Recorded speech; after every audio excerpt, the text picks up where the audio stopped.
మాజీ మావోయిస్టుల కొత్త పార్టీ మల్లోజుల ఆశన్నల ఆధ్వర్యంలోనే ఏర్పడే అవకాశం. ఓ ఇంటర్వ్యూలో సంకేతాలు ఇచ్చిన ఆశన్న. ఇంతకీ మాజీల్లో ఎవరికి ఏ బాధ్యతలు? Have a look.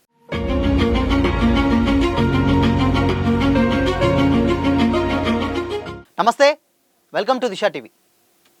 మాజీ మావోయిస్టులు మల్లోజుల వేణుగోపాల్ అలియాస్ సోను, తక్కెలపల్లి వాసుదేవరావు అలియాస్ ఆశన్నల నేతృత్వంలో త్వరలో కొత్త మావోయిస్టు పార్టీ రూపుదిద్దుకొనున్నది. సాయుధ బాటలో కాకుండా భారత రాజ్యాంగ పరిధిలో పనిచేయనున్నది. ఒక జాతీయ పత్రికకి ఇచ్చినటువంటి ఇంటర్వ్యూలో ఆశన్న ఈ మేరకు సంకేతాలు ఇచ్చారు. మీ భవిష్యత్తు కార్యక్రమం ఏంటి? బస్తర్లోనే ఉంటారా లేక స్వస్థలం వరంగల్ వెళ్ళిపోతారన్న ప్రశ్నకు ఆయన కొత్త పార్టీ విషయం ప్రస్తావించారు. ప్రజల కోసం రాజ్యాంగ పరిధిలో పనిచేస్తామని, మరోమారు ఆయుధాలు చేపట్టబోమని స్పష్టం చేశారు. పునరావాసంగా వచ్చేటువంటి 40 లక్షల కోసం తాము జనజీవన స్రవంతిలోకి రాలేదని, ఆ డబ్బును తాను ప్రజల కోసం ఉపయోగపడే పనుల కోసం వినియోగిస్తానని వివరించాడు.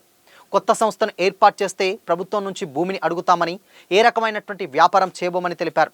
అక్టోబర్లో 60 మంది మావోయిస్టు కేడర్లతో సోను 210 మందితో ఆశన్న ఆయుధాలతో సహా లొంగిపోయిన తర్వాత లొంగుబాట్ల పర్వం వరుసగా కొనసాగుతూనే ఉన్న విషయం తెలిసిందే.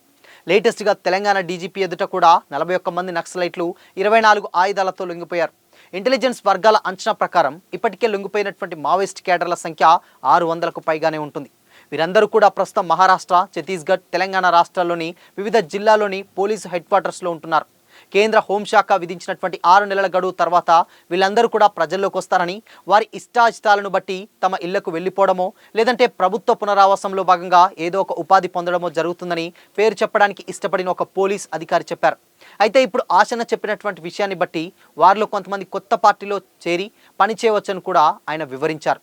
సుమారుగా 2026 ఏప్రిల్ మే నెలల్లో కొత్త పార్టీ ఏర్పడవచ్చని కూడా పరిశీలకులు భావిస్తున్నారు. కొత్త పార్టీ పేరులో మావోయిస్ట్ లేదా కమ్యూనిస్ట్ అనే పదాలుంటాయా? అది కూడా CPI, CPIML new democracy party లాగే చట్టబద్ధంగా పనిచేస్తుందా, లేదంటే ఎన్నికల్లో పాల్గొంటుందా తదితర విషయాలు భవిష్యత్తులో వెలుగులోకి రానున్నాయి. సో మొత్తంగా వచ్చినటువంటి ఇంటర్వ్యూ ద్వారా వీళ్ళందరూ కూడా రాజ్యాంగబద్ధంలో ఒక కొత్త పార్టీని ఏర్పాటు చేసి ఉన్నటువంటి మాజీలందరూ కూడా ఆ పార్టీలో వర్క్ చేస్తారని కూడా ఇంటెలిజెన్స్ వర్గాలు అయితే తెలుస్తున్నాయి. సో చూడాలి మరి ఇన్ కేస్ ఆ పార్టీ ఏ పేరు పెడతారు, లేకపోతే ఎలాంటి డెసిషన్స్ తీసుకుంటారు, ఎవరెవరిని ఏ ఏ బాధ్యతలు ఉంటాయి, అండ్ వీళ్ళిద్దరు ఆధ్వర్యంలోనే ఒక పార్టీ ఆవిర్భవిస్తుందని అంటున్నారు. సో వీళ్ళిద్దరు మరి అధ్యక్ష కార్యదర్శులుగా ఉంటారా, లేకపోతే ఇన్ కేస్ ఒక కొత్త నాందికి అయితే పలుకుతారని కూడా మరికొంతమంది అయితే సోషల్ మీడియాలో కామెంట్ చేస్తున్నారు. బట్ ఏదేమైనా కానీ వీరందరూ కూడా బయటకు వచ్చి అండ్ ఒక కొత్త పార్టీ పెడుతున్నారంటేనే నిజంగా అదొక ఆశ్చర్యం కలిగించేటువంటి విషయం. సో చూడాలి మరి ఇలా వీళ్ళ భవిష్యత్ ప్రణాళికలు ఏ విధంగా ఉంటాయి ఏంటి అని తెలియాలంటే మాత్రం డెఫినెట్గా ఏప్రిల్ ఆర్ మే అంటే ఇన్ కేస్ సమ్మర్ వరకు అయితే వెయిట్ చేయాల్సిందే. అప్పటి వరకు ఒక క్లారిటీ వస్తుంది. దాని తర్వాత వాళ్ళు ఏం చేస్తారు అండ్ దాని తర్వాత వాళ్ళ పనులేంటి, దీంట్లోనే కంటిన్యూ అవుతారా ఏదైనా ఉపాధి కోసం పని చేస్తారని తెలియాలంటే మాత్రం మరిన్ని వివరాలు డెఫినెట్గా ఇంకో 2-3 మంత్స్ వెయిట్ చేస్తే మాత్రం క్లారిటీగా అయితే తెలుస్తుంది. బట్ ఏదేమైనప్పటికీ కానీ మాజీ మావోయిస్టుల నుంచి ఒక కొత్త పార్టీ ఉద్భవిస్తుందనడం ఇప్పుడు సోషల్ మీడియాలో వైరల్గా మారింది. సో మరి దీనిపై మీ ఒపీనియన్ ఏంటి? కామెంట్ చేయండి.